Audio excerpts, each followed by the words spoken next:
This is the Rich Dad StockCast with Andy Tanner, the show that kicks 401ks in the asphalt and teaches you to be the master of your own stock investing domain.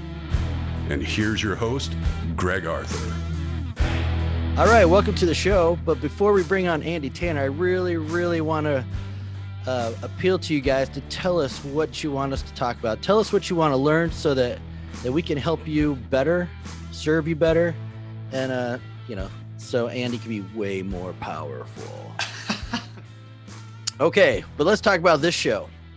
So Robert is always teaching that there are three types of incomes. There's the earned income. That's if you have a job and you receive a paycheck. Then there's portfolio income, and that's when you acquire income through exchanging time for money or through capital gains. And then the last one he talks about is passive income. That's Robert's favorite. And that's income that comes from like dividends, rent, cash flow from a business. And why Robert likes that is it's taxed so much lower than especially earned income. But here's where I personally am confused. Andy, I'll go ahead and talk directly to you. One of your favorite strategies is to use options to create monthly cash flow. So That's right. You're not an earned income. It's not a job. And I don't think it's portfolio income because it's not capital gains, but it's not passive income because your main strategy isn't dividends. So I understand you like to use the option strategies on stocks with dividends, but that's not the major source of income. So what are you? What type of income are you creating with your cash flowing strategy? I cannot figure it out. Gee, that's why I have to have Tom Wheelwright, because he has to help me figure it out too. Tom is Robert's and Rich Dad's tax advisor. And the tax code is about 5,000 pages long, I think. And the case law that they use to interpret the tax code, I think it's about 100,000 pages or something like that. No big deal. Or bigger. And so, we're going to attack, I think the way I would attack this question is in two ways: a tax standpoint and what I would call a lifestyle standpoint. Because if I talk about passive income, that can mean two things. And I think that's why it gets kind of confusing, because anytime you get the IRS involved, we're going to be confused. Absolutely. For example, income on options is taxed as ordinary income, except when it isn't. Right?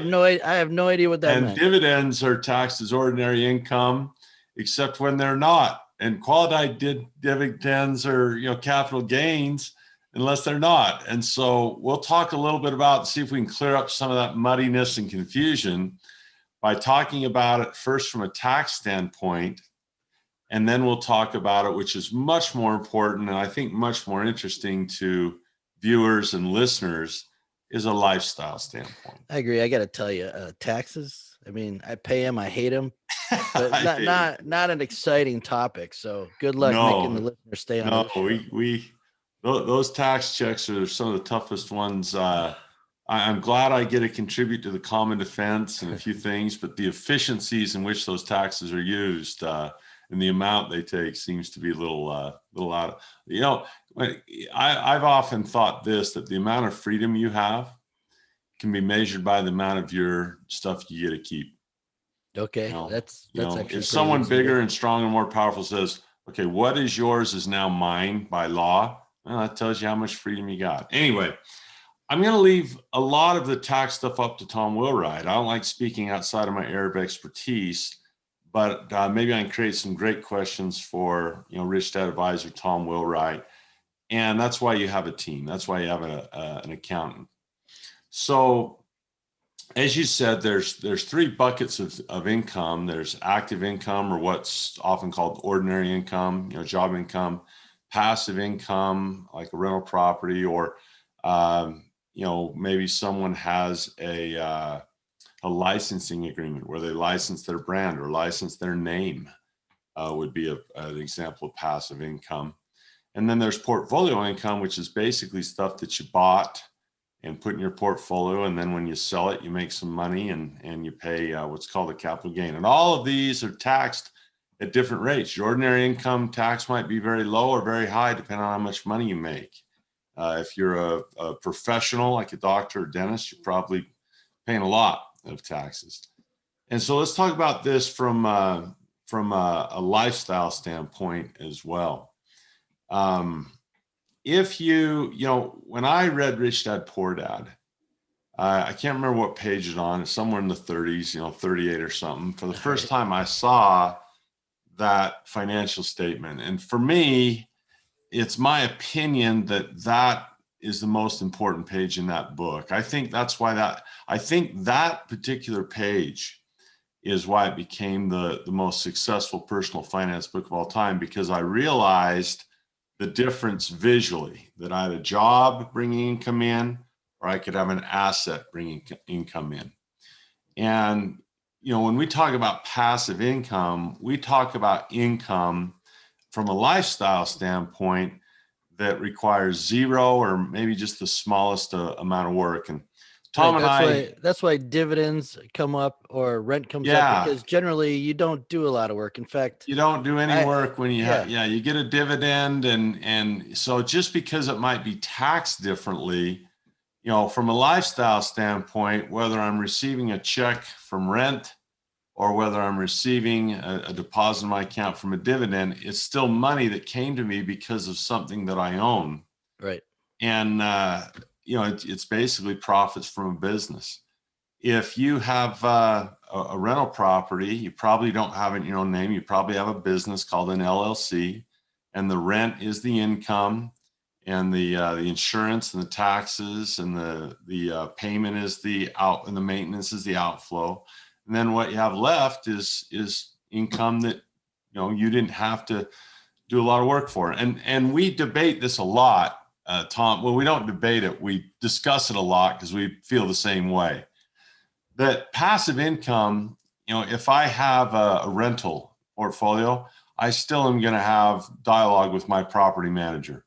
Okay, if I don't, I'm probably not very smart. I'm still going to have dialogue with my accountant about it. I'm still going to have dialogue with my attorneys about it. And so, can I just buy a property and never lift a finger again? I'll be communicating with my team. And so is that totally passive? Warren Buffett. So your point being there's a little bit of work even with passive real estate. I look at, I remember Robert, some of the best advice he ever gave me, says, Andy, you got to write a book. And I'm like, well, I don't know how to write books. I barely got through high school. And he says, no, if you have things to share, write a book. And if people find it valuable, they'll buy it. And I thought, well, I have some things I think I could share. I'm not perfect, but I have a little bit of experience. And I think I could, give some clues to people. So I wrote a book. Well, that is probably considered a passive income, right? You write it once. But what I found is then people say, well, go promote it.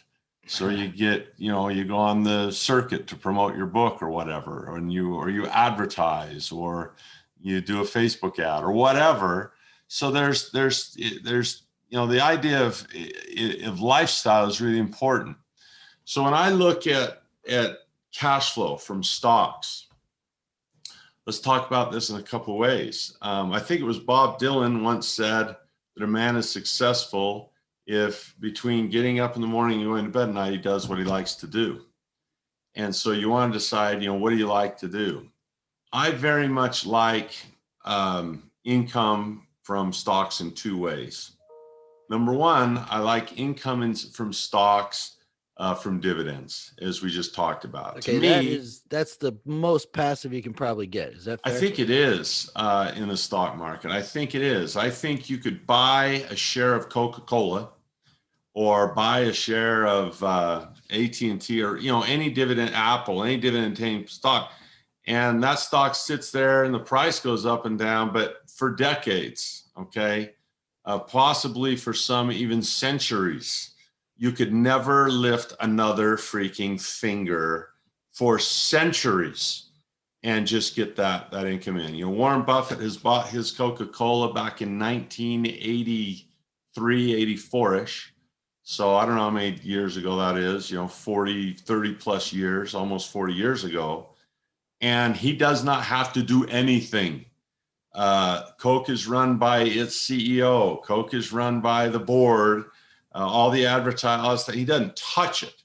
So in my mind, from a lifestyle standpoint, that's a very passive activity. If we take the term passive literally, where we just sit around and money comes because of what we own, that would be like the ultimate stock market cash flow. Agreed. And if you have a cost basis that is very, very low, like Warren Buffett does, he bought his Coke at about $3.25. And the dividend on Coke right now is about $1.60 a year. So that's a 50% ROI every year from now on. And I believe that inflation will cause the price of Coke to go up. I personally would speculate it's very possible that dividend could get not only just come, but grow and get larger decade after decade after decade, to where it would not surprise me even in my lifetime for Coke to pay a $3.25 dividend, which would give that cost basis 100% return every year. That to me is fabulous. Now that's going to be slower than real estate. That's going to be slower than owning a business. It's going to be less of a percentage ROI at first. And so, you have that compounding formula, money, rate, and time's an issue on that. Sure. But that is a very small part of your strategy. But yeah, it's a small part of what it's a large part of my strategy, but it's a very small part of what I actually do. Okay. Because once you've done it, you don't have to do it anymore. Right, so right.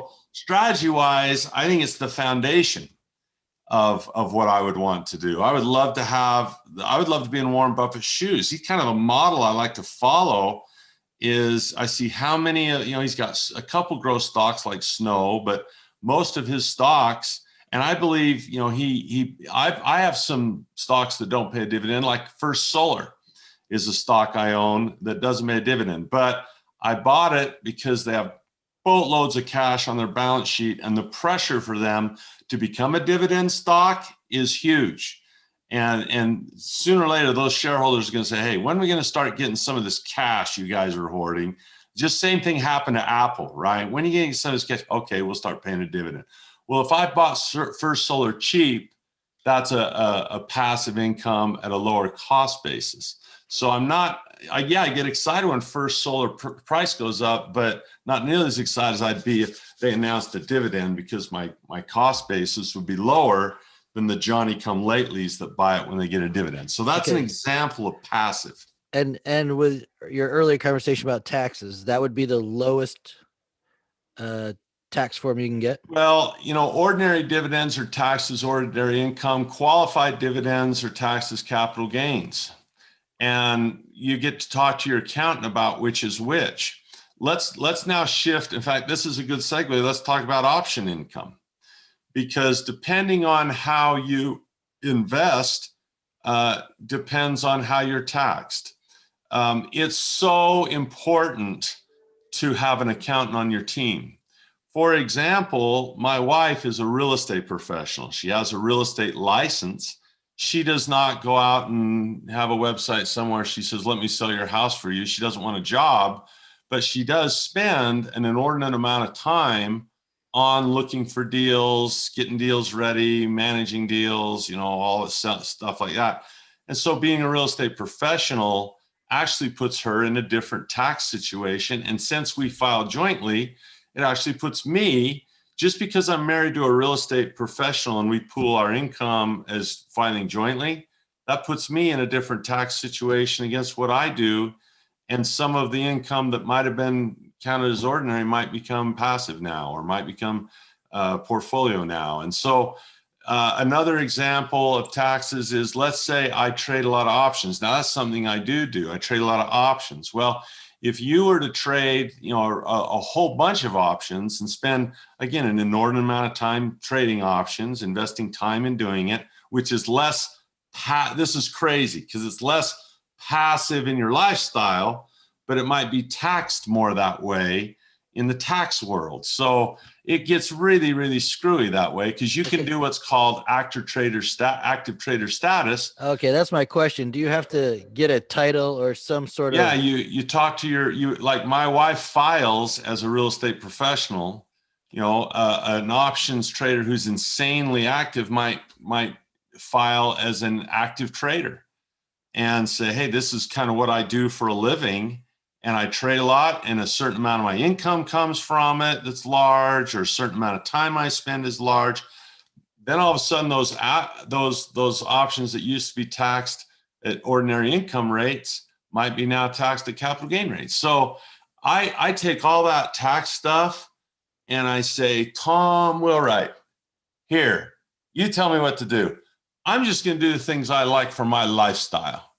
And so if that kind of helps people separate, the government's muddies the waters of passive portfolio and ordinary income, just depending on how you earn it and what's your status and how you file and how much time you put in. There's an insane amount of rules to figure that out.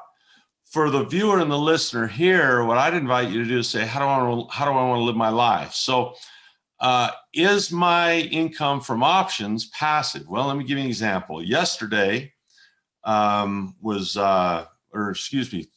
yesterday. Yesterday was inauguration. At the end of options expiration, once a month, I usually write my options monthly. Some people can write them daily. Some people can write them weekly, depending on which expirations they choose. I generally, as a rule, guideline, prefer monthly, 1 to 2 months out. Okay, so in theory here, you're saying it's pretty passive because you're really only looking at it once a month. Yeah, it's not going to be taxed as passive. It would be, though, if you bought enough, right? If you were big enough? Actually, it's almost always portfolio. It's almost always capital gain is the best you can do. It's either ordinary income or capital gain. Now, if it's in a Roth, it's not taxed at all. So there you go. So again, think of it with a lifestyle approach. Yesterday, my son and I, Zach, he does this with me now, starting this year. We do my portfolio, which is larger than his, significantly larger, but he has one that he's growing as well. And so once a month, we'll write some options and we'll sell some options. I'm an options seller. Sometimes I'll buy an option and do an option strategy, but I love time decay strategies, which is another podcast, right? Time decay strategies. That's another podcast. But generally, what I do is I make a promise of some kind to either buy a stock or sell a stock. And I see at the end of the month whether or not I have to or want to keep that promise. And most of the promises I make, I'd like to keep. And if things change during the month where I no longer want to keep that promise, I have to make an adjustment. So basically, we set it up once a month and go through things and sell our options once a month, make our little tweaks. And then I check it every day. And that takes about, for me, 15 minutes, 20 minutes. I have alerts to alert me of the stuff that goes out of bounds. I say, that needs my attention. Most days, quite truthfully, we check it and say, yeah, it looks good. And it's kind of like being an anesthesiologist, I think, a really boring job. Knock them out, wake them up, knock them out, wake them up. But you have those intermittent moments of terror where their heart stops beating. And that's where you probably earn your money.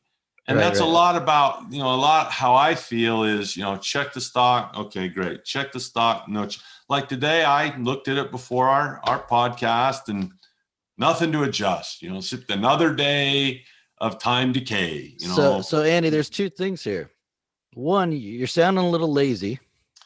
Hugely so. And two, I totally want to be you. Sounds awesome. You don't want to be me. I do work hard. I think my favorite asset class is business. I'm a good salesman. I like selling stuff and I love creating things that help other people. So I spend a ton of time promoting the Cash Flow Academy, doing sales, stuff like this. We don't consider, I don't say, hey, send me a check for doing this podcast. That's not how Rich Dad Advisors work. Okay. But I love being active. I keep a full schedule. And if people were to think that I sit around on the beach all day with something with an umbrella in it, and that's all Andy does, that's totally incorrect. I keep a schedule. I spend a huge amount of time with my kids, massive amounts of time in their development, in their basketball, in their piano, in their education, in their schooling. I stay active. But as far as the stock portion of my income goes, I spend about 15 minutes each day, and a little bit longer if we have a problem to figure out, an adjustment to make. People can kind of see, we have a lot of people follow us in our mentor club, where every Monday we do a virtual portfolio. And that one's much more active because people like to see more fancy stuff from Noah, my trainer. But they get an idea that's kind of what it's like. So do you get entirely passive? I suppose you could. I mean, I know that Robert has the Rich Dad Company. They sell cash flow games. And I imagine they could, take you and Rob and say, go run this, and leave for 10 years and come back, and it would probably be just as big or bigger than when they left. But when you own a business, you tend to mind your own business. You tend to want to have meetings and want to have updates and want to give suggestions. And, if your mission is a teacher, you're going to love to teach. Robert and I teach a tremendous amount.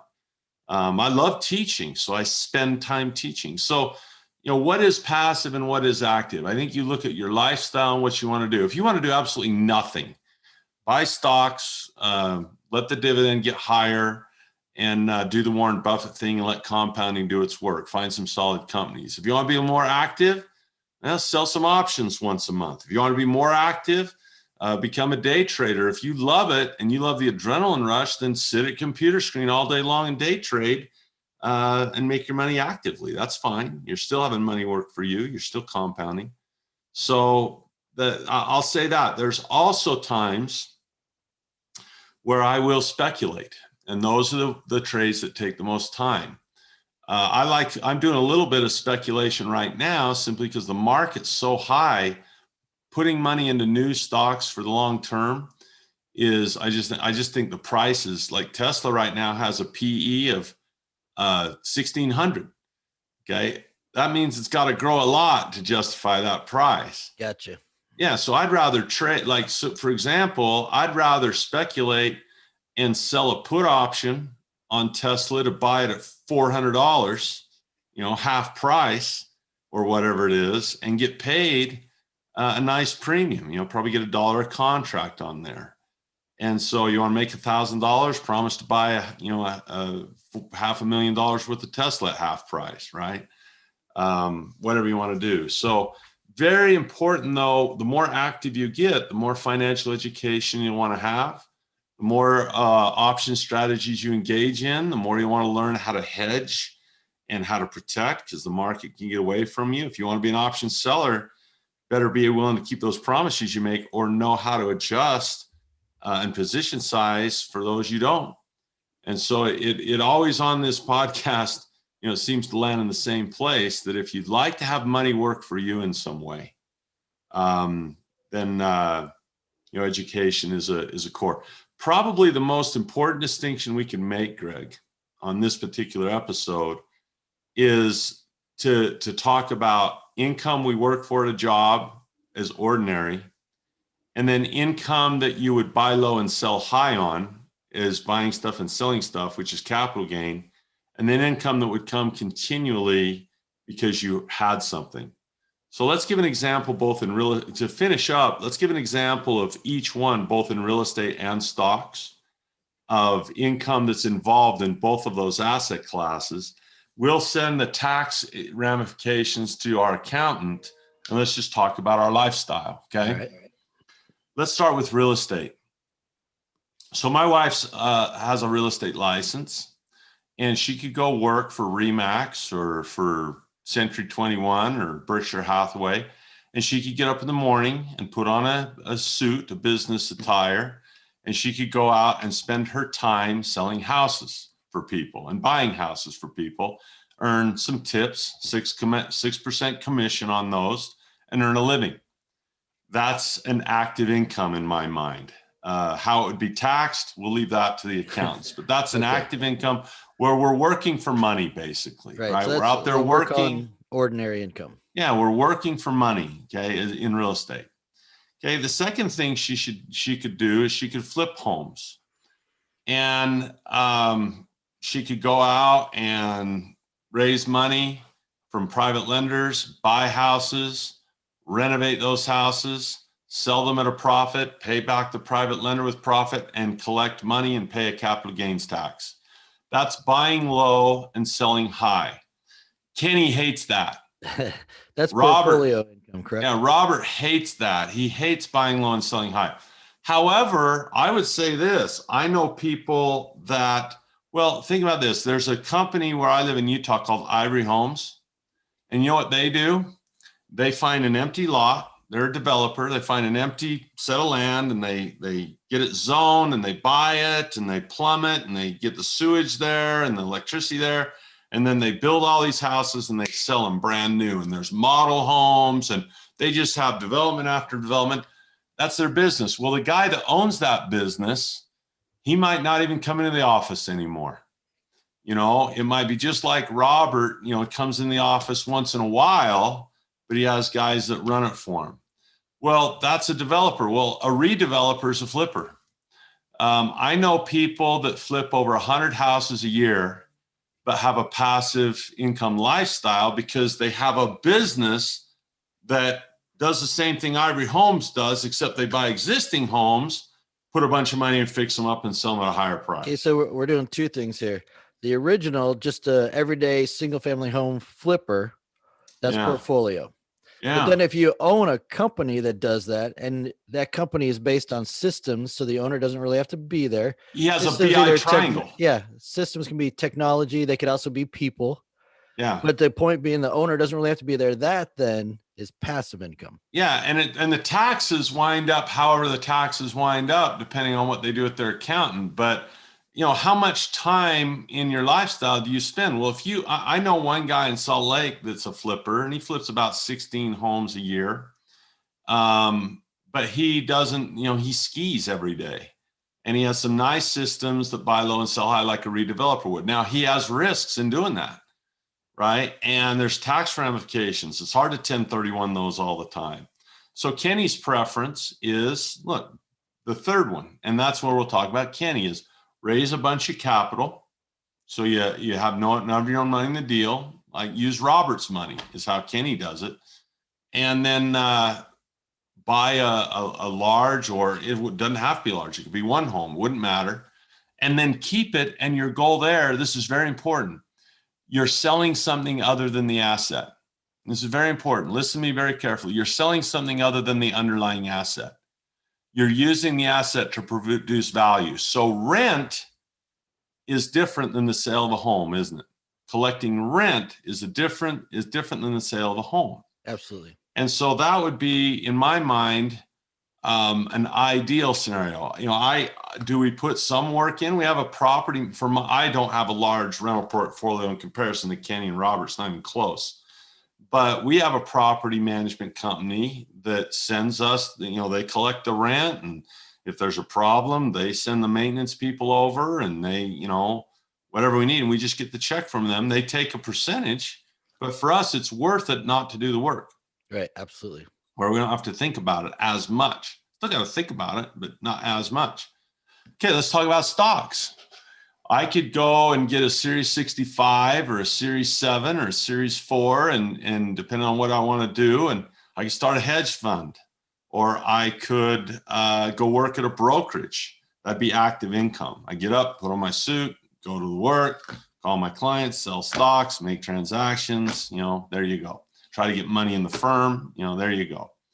That'd be active income in stocks. Passive, more of a passive idea would be a dividend. You know, where I buy it and hold it and get the dividend in.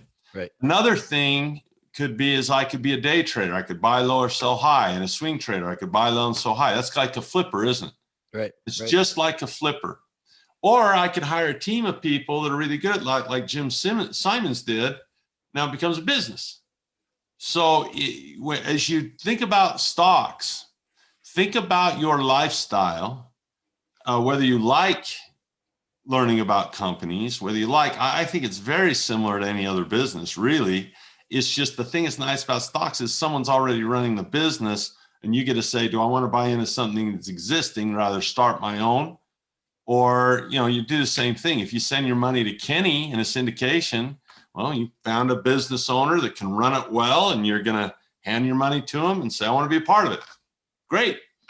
It's whatever you want to do. But to do that, having an understanding of how to evaluate the company before you buy it is a big deal. So I don't know if that muddied the waters worse for everyone or helped them get clarity on, how much time do I want to spend doing something? Do I enjoy that thing that I'm doing? I think Kenny loves the game. I think Kenny works. Look, Kenny can take a vacation anytime he wants, and he often does, but he's got an office, a home office. He's on conference calls. He's doing stuff. I used to think that passive income, there's this rule that says, well, I can't do anything. I can't lift a finger. Well, there's certainly, if I buy a stock and get a dividend, that would be the case. But if you were on the beach every day with an umbrella drink, that believe it or not, somebody say, oh, that'd never get old for me. Yeah, it would. Yeah, that'd be so boring. Robert is what, 70 something. Yep. He'll never retire because he likes what he does. He likes to teach. So he'll never say, I'm done. I'm just going to go, but if he wants to go hunting in Africa, he'll go, and he has the freedom to do it. I think that's the big thing. Having the freedom to do it. I feel very good. If I don't think I could leave my business for 5 years and come back and have it bigger. I don't know, maybe it'd be bigger if I got out of it and had my team run it. But, if I needed to take off for 3 months, I feel pretty good about that. All right, we got to end this show. So let me summarize. In the stock world, you can have any kind of income. You can have ordinary, you can have portfolio, and you can have passive. And it's really up to you how you want to treat the stocks and how much activity you want to put into it. Then there's two other things. You said you had written a book. Yeah. The truth is you've written 3 books that I know of. You wrote Stock Market Cash Flow, 401k, and you have Escape the Rat Race, which I don't know if you know this, but we put that in the comments so people can read. I did not know that, so yeah. I appreciate the plug. That's they can read the third book, and it's so I don't free. So yeah, I want to make sure. That's kind of like you mentioned earlier that as a Rich Dad advisor, you don't get paid. So maybe that'll help a little bit. I don't know. I appreciate that. Well, yeah, absolutely. That's a great way to get paid. If I can sell an asset, or that's pretty passive. You didn't even know an it was artifact. there. That'd be great. Yeah. Well, Andy, thanks again, man. Appreciate it. Love and appreciate you guys. And I hope that didn't muddy the waters too much. I hope it gave people some clarity on lifestyle categorization versus the tax situation. Absolutely. I think we got it. Thanks, Andy. All right. Bye.